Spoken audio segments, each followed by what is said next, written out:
አሰላሙ አለይኩም ወራህመቱላሂ ወበረካቱ ድና የተከበራችሁ የቻናሌ ተከታዮች እንዴት ናችሁ? ሰላም ናችሁ? እኔ ጋር ሁሉ ሰላም ነው አልሐምዱሊላህ። ሼር ላይክ ለምታደርጉልኝ ከልብ አመሰግናለሁ። ሁላችሁም ሼር ላይክ እያደረጋችሁ አበረታቱኝ ማለት ነው። እና ውዶችዬ ዛሬ አንድ ነገር ልላችሁ ነው። ደማም ያላችሁ ልጆች ማለት ነው።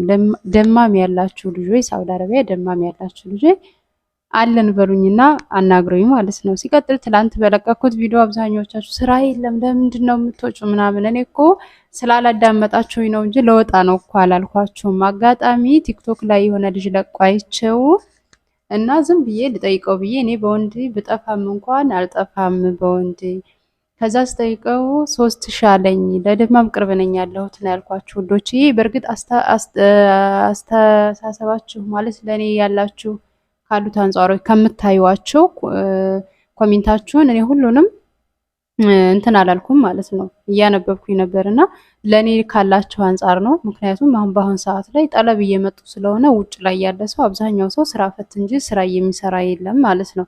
ግን እንደኔ አሁን ስራ ፈቶች ማለት ነው ላይቭ ላይ በተለያዩ መንገዶች ጊዜያቸውን ከሚያቃጥሉ አሁን ይሄ ፖፖ በደንብ ይሰሩበት ነበረ እውነት ለመናገር እጃዛ ቤት እንኳን ኖራችሁ ስራን የምትፈጥሩት ስልክ ከያዛችሁ ራሳችሁ ናችሁ። ለመሰላችሁ የሆነ አይዲያ ትፈጥሩና እርስ በራሳችሁ ስራ እስከሚገቡ ድረስ በቃ ቻናል ከፍተው ያኔ በየአንዳንዳቸው በቃ ስለ እጃዛ ቤት አንዳንድ ነገር ቢሰራ ብዙ ነገሮች የሚሰሩ አሉ ማለት ነው። ገብቷችኋል?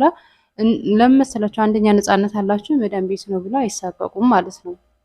እና ሲቀጥል ደግሞ ይሄ ፖፖ የሚባል አፕሊኬሽን በደንብ ይሰሩበታል።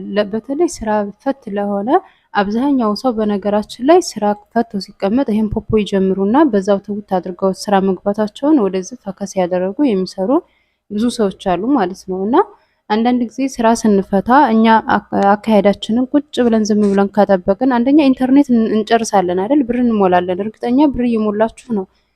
ኢጃዛ ቤት ኢንተርኔት ከሌላቸው አካባቢዎቻችሁ ኢንተርኔት እየሞላችሁ ነው የምትጠቀሙ። ስለዚህ ካላችሁ ኢንተርኔቱ መጠቀም ከቻላችሁ ራሳችሁን የሆነ ዘዴ ፈጥራችሁ ራሳችሁን ማንቀሳቀስ ነው ያለባችሁ። ላይቭ ላይ ገብታችሁ የማንንም ቪዲዮ ስትከታተሉ ከምትውሉ የሆነ ለራሳችሁ የሆነ አይዲያ ከፍታችሁ ብትሰሩ የተሻለ ነው ማለት ነውና ሲቀጥል ደግሞ ሰው ልጅ የሚጠፋው ተመቻችቶላችሁ ለሚጠፉት አላዝንም ማለት ብዙ ነገሮች ሰው ልጅ ላይ አለ። በተለይ አሁን ሰዓት ላይ በጣም ከባድ ነው ወላሂ። ዝም ብለው እየጠፉ ማለት ተገቢ አይደለም። አብዛኛዎቹ እህቶች እያለቀሱ ከቤት ራሱ ጭንቅላታቸው ቴንሽን ሲሆን ከቤት እያስወጡ ሻራአ ላይ እየጣሏቸው ነው ማለት ነው። ሳውዲዎች በጣም እኔ እንጃ ካልጠበኳቸው በላይ ናቸው ማለት ነውና እንደዚህ መንገድ ላይ ራሳቸውን እየሳቱ እየወጡ እየሄዱ ነው። በጣም ኦቨር ከአቅማቸው በላይ ከሆነ በተለይ ደግሞ ቢሮዎች የማያነሱላቸው ከሆነ ማለት ነው እንደኔ ቢሮዎች የማያነሱላቸው ከሆነ ቢጠፉ ምንም ኖርማል ነገር ነው ብዬ ነው። ነሲባቸውን ለራሳቸው አላህ ርዝቃቸውን ካለ ይገባሉ ማለት ነው። ሲቀጥል አሁን እኔ ወሬውን አልኳችሁ እንጂ አሁን ደሞዝ እስካሁን ድረስ አልተሰጠኝም። የሚገርማችሁ ነገር ሳፊ 2 ወሬ ማለት ነውና ከዚህም በላይ ይቆያል ምን ታካብጃለሽ ትሉኛላችሁ። አሁን ይሄንንም ስላችሁ እርግጠኛ ነኝ የሆነ ነገር እንደምትሉ ማለት ነው። እኔ ግን እንደዚህ እንዲቆይብኝ አልፈልግም። በየወሩ ደሞዜን መቀበል ነው የምፈልገው። ምክንያቱም በየወሩ ደሞዜን ካልወሰድኩኝ አንደኛ እነሱ ጋር ከተጠራቀመ ይበዛል። ከዛ ሲበዛ ደግሞ እነሱ እንደ አዲስ ሌላ ነገር ነው የሚሆኑት። ካሉት ከሰዎቹ አንጻር ደግሞ እናንተ የሰው ልጅ ታጠናላችሁ። ይሄ ሰው እንዴት ነው ያለው ነገር ምናምን ብላችሁ ሰው አብራችሁ እየኖራችሁ የመዳሞቻችሁን ካላችሁ አንጻር ብዙ ነገሮች ታውቃላችሁ ማለት ነው። ቢያንስ ካለው አንጻር ማለት ነው። ይሄ ብር ተጠራቅሞ ደግሞ ይሄ ሰው ለኔ ይሰጠኛሉ የሚለውን ነገር ሳስቡ በጣም እንትን አለኝና ቢሮ ነው የነገርኳቸው ማለት ነው። ከዛ ቢሮ ነገርኳቸው። ቢሮ ሄደሽ ተናግረሻል እንዳለኝ አዎ ተናግሬያለሁ። ምክንያቱም እኔ ልጅ ላሳድግ ነው የመጣሁት። ስለዚህ በየወሩ ከሳንቲሜን ማግኘት አለብኝ። እንደዚህ ከሆነ ደግሞ መክፈል የማትችል ከሆነ ቢሮ ውሰደኝ አልኩት። ከዛ ምን አለኝ እኔ እኮ በረመዳኑ ይሄን ያክል ብር በረመዳኑ ነው የኔ ቪዛው የተሰራው ማለት ነውና ማለት እንትን የተባለልኝ በዛን ሰዓት ላንቺ ይሄን ያክል ብር ቢሮ ከፍዬ ነበረ እዛ ደርሶ አለኝ። እኔ እንግዲህ ምንም ላረግ አልችልም። እኔ ኩል ሻር ባክድራት ቢያኔ እኔማ ብድ መሻክል ነው ያልኩት። ወላሂ ላዚም እኔ ይሄን ያክል አመት ስኖር ተከብሬ ክፍሌ መጥተው ነው አረቦች የሚሰጡኝ። እኔ እንደዚህ ስጠኝ አትስጠኝ እያልኩኝ አልጨቃጨቅም። አንተ ጋልኩት ከዛ እሺ እሰጥሻለሁኝ አለ። ዙሮ በዚሁ የሚቀጥል ከሆነ የሰው ልጅ ካሉት አንጻሮች በዚሁ ካላቸውም ሁኔታውን በዚሁ የሚቀጥል ከሆነ ቢሮም ራሱ የማይቀይሩ ከሆነ እኔም እጠፋለሁ። የሰው ልጅ ዝም ብሎ አይደለም። ገብቷቸዋል። ያለ አንድ ምክንያት አይደለም። ያለ አንድ ምክንያት ለሚጠፉት እነሱ በራሳቸው ላይ ነው። በተለይ አዲሶች ያለ አንድ ምክንያት ዝም ብለው የሚጠፉ እነሱን አትጥፉ ማለት ተገቢ ነው።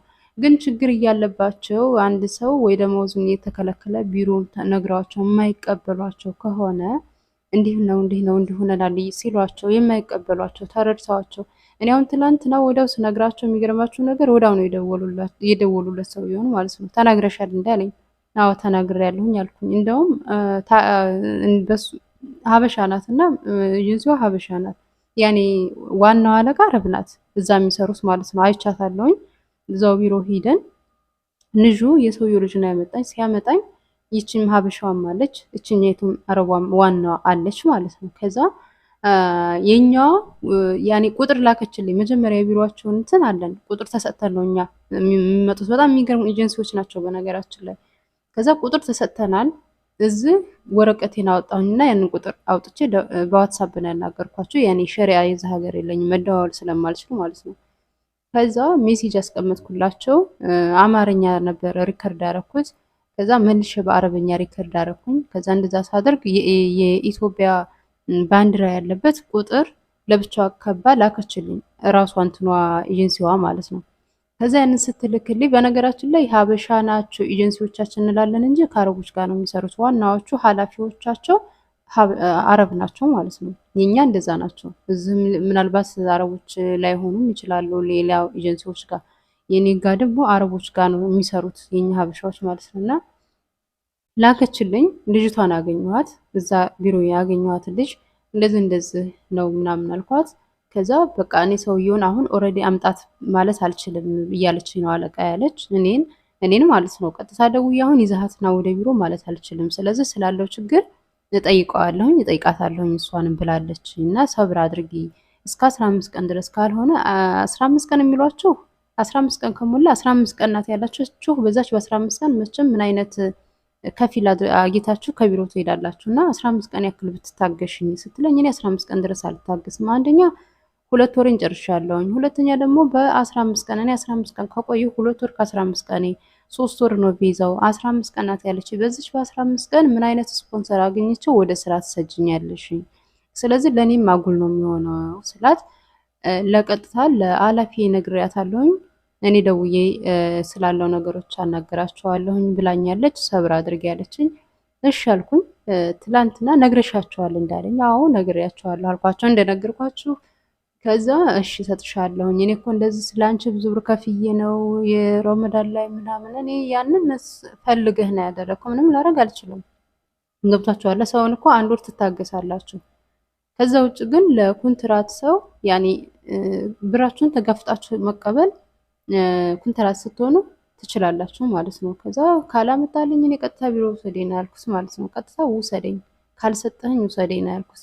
እና ሰብር አድርጊ ብሎኛል። እስኪ ኢንሻአላህ ነገንና ከነገ ወዲያ ነው ያልኩት። ሰው እስከሚልክልኝ ድረስ ነው። እዛ ደርሶ አስቤዛ አድርጌበት በቃ የሆነ ዲቆቆን እኔ እንጃ ወላሂ ላዚም ያ አላህ ምን ብዬ እንደምነግራችሁ። እኔ እንደዚህ አይነት ቤት በነገራችን ላይ አጋጥሞኝ የማያውቅም። ማሻአላህ ሁሉ ነገር ተርፎ የሚፈስበት ቤት ነው ብዙ ጊዜ የሚያጋጥመኝ ማለት ነው። እዚህ ቤት ስራ እንደዚህ ከብዶ የሚጎዳኝ ስራ የለም ስላችሁ የልብስ መተኮስ እንጂ እንደዚህ አሁን የጉልበት ስራ በጣም ፈግቼ የምሰራው ነገር ማንሳት ማንቀሳቀስ ምናምን የለም። አንደኛ የወንዶች ስለሆኑ እንደዚህ እንትን ነገር አዲስ ነገር ምናምን እንኳን አይመጣም።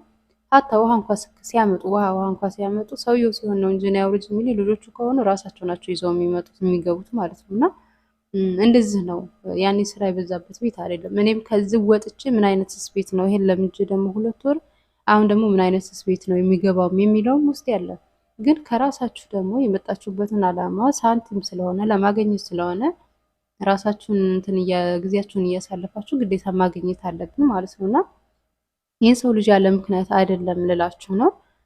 ችግር ላይ ላሉት እህቶቻችን በጣም ችግር ላይ ላሉት በጣም ተቸጋግረው እያለቀሱ ለምታገኟቸው አስጠፏቸው። ከዛ ያኔ በራሳቸው ወስነው በሚመጣበት ስራ ሊገቡ ማለት ነው። ከዛ ውጭ ግን ላሉ ዝም ብሎ ኖርማሊ አሁን እኔ እንደነገርኳችሁ አሁን ዝም ብዬ ብድግ ብዬ ብጠፋ የኔ አሁን ለምን ብላችሁ ትጠይቁኛላችሁ። አንደኛ እኔ የብር ጉዳይ ስለሆነ በቢሮም በየትም በኩል መቀበል እችላለሁ።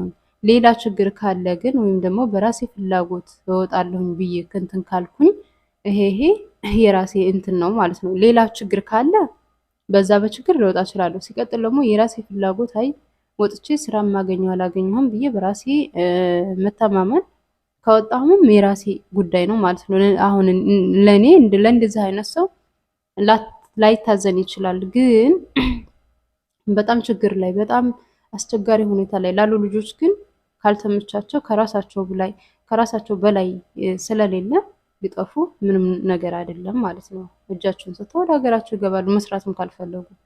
ስለዚህ ይሄን ነው የምላችሁ። ሀሳብ ጥያቄ ካላችሁ አናግሩኝ። በተለይ ደግሞ ደማም አካባቢ ያላችሁ ልጆች አናግሩኝ እላችኋለሁ። ማለት እኔ ያለሁት ለደማም ቅርብ ነው። እንደውም ከሪያድ ደማም ይቀርበኛል ልጆች። አብዛኛዎቹ ልጆች ደግሞ በርቀት ያላችሁ ናቸው። ስብሃናላ ዩቲዩብ ላይ ራሱ ኮሜንት ላይ የምታስቀምጡት መዲና እኔም በነገራችን ላይ አንዳንዴ ምኞታችሁን አላህ ነሲባችሁ አለበት ላይ ነው እና የሚያሳርፋችሁ ዜድ ዋጋ ማለት ነው። ቁጭ ብለን ያ ረቢ እንደው ለመዲና ቅርብ መዲና ደግሞ ከሚሳተፉት ወይም ከሚሰሩት እንደው ከነዛ ቅርብ የሆነ ቤተሰብ አድርግልኝ ብዬ ነበረ ዱዓ ያረኩት ማለት ነው። ወላሂ ላዝም ግን አላህ የፈቀደው ነው። አላህ እዚህ ቦታ ታርፊያለሽ አለኝ፣ እዚህ ቦታ አሳርፈኝ ማለት ነውና እንደዛ ብዬ ዱዓ እያረኩኝ ዚነትም ወላሂ ኢንሻአላህ ያ ረቢ አላህ ያርግልሽ አለችኝ እህቴ ማለት ነው። ግን ሰው ልጅ እኛ እንዳልነው ሳይሆን ፈጣሪ ህልውሃያን አለበት ነው። እዛ አሳርፈኝ ምኞቴ መዲና ነበረ ማለት ነውና ሲቀጥልም ደግሞ ኢንሻአላህ አላህ ካለ አላህ ከፈቀደ ሰው ልጅ እንሞታለን ሳይሆን እንኖራለን ነው የሚለው። ሁሉንም ነገር ያሰብኩትን ሊያሳካልኝ ይችላል ማለት ነው። እና እንደዛ ነው እላችኋለሁኝ። ለኮሜንታችሁ ደግሞ አትጥፊ ላላችሁኝ ኢንሻአላህ ላለመጥፋት እሞክራለሁኝ። መሻክሎችንንም አላህ የያዛቸው ማለት ነው። ሰው ልጅ ያለ አንድ ምክንያት ለሚጠፋ እንጂ በምክንያት ለሚጠፋ ሰው እኔ ከምክንያቶቹ የጠና ማያዛልቅ ከሆነ ደግፈዋለሁ መጥፋቱን። ከዛ ውጭ እንደነገርኳቸው ኖርማሊዝም ብሎም እየወጡ የሚሄዱ ከሆነ እነሱን አልደግፍም ማለት ነው። እና ሀሳብም ካላችሁ በዚህ አስቀምጡ። መዲናም ያላችሁ ልጆች ደማም ያላችሁም ልጆች አናግሩኝ። ደግሞ ፖፖ ላይ መስራት የምትፈልጉ ካላችሁ ፖፖ ላይ ቶሎ አብረን እንስራ። ግን ስለ ፖፖ ስትሰሩ ብዙ ነገሮችን የምታውቋቸው የምትማሩት ነገሮች አሁን የላይቭ ላይ ገብተው ስለ ፖፖ ያስተምራሉ። ፖፖ መስራት የምትፈልጉ እኔን በኢሞ ወይም በዋትሳፕ አናግሩኝ። ፕሮፋይል ላይ ባለው ቁጥር ማለት ነው። ከላይ መጨረሻው 22 ቢት ማለት ነው። መጨረሻው 17 በሱ በዋትሳፕም በኢሞም አናግሩኝ ማለት ነው። ከዛ እኔ አፕሊኬሽኑን እንዴት እንደምታወርዱ ተልክላችኋለሁኝ። በሊንክ ነው። ሊንክ ልክላችሁና ታወርዱታላችሁ። በደንብ ትሰሩበታላችሁ ማለት ነው። በተለይ ኢጃዛ ቤት ያላችሁ ቁጭ ያላችሁ ልጆች በደንብ አድርጋችሁ ትሰሩበታላችሁ። እኔ አሁን ካሜራ ጥራት የለውም። ጥራት ስለሌለው ላይቭ ላይ ገብቼ ለብዙ ሰዓት መቀመጥ አልችልም። ሁለተኛ ኢንተርኔቱ የኔ በጣም ደኢፍ ነው፣ ያኔ የደከመ ነው። ለምን እንደሆነ አላውቅም። ቪዲዮ ራሱ ስለቅ በጣም ብዙ ሰዓት ነው የሚቆይብኝ። ሲቀጥል ማይኬን ገና አየኋት ወደ ጎን ሆና ነበረ ሁሎች። ሲቀጥል ያኔ ላይቭ ላይ ገብቼ ብዙ ሰዓት እንትን አይደለም ማለት ነው። ኢጃዛ ቤት ላለ ሰው ግን በደንብ ሰፋ አድርጎ ሰዓት ይዞ እየሰራ እንትን ያገኝበታል። እና በዛ ላይ ደግሞ 100 ፖይን እንደሞላችሁ 100 ፖይናችሁን ከምታወጡ ስቴል ሊዳችሁን ብታሳድጉ ኢትዮጵያም ሄዳችሁ ትሰሩበታላችሁ ማለት ነውና እንደዚህ ነው እላችኋለሁኝ። ሀሳብ ጥያቄ ካላችሁ እቀበላለሁኝ። ማንኛውንም ሀሳብ በሌላ ቪዲዮ እስከምንገናኝ ድረስ አሰላሙ አለይኩም ወራህመቱላሂ ወበረካቱ። ግን የመጀመሪያውን ደማም ያላችሁ ልጆች አናግሩኝ።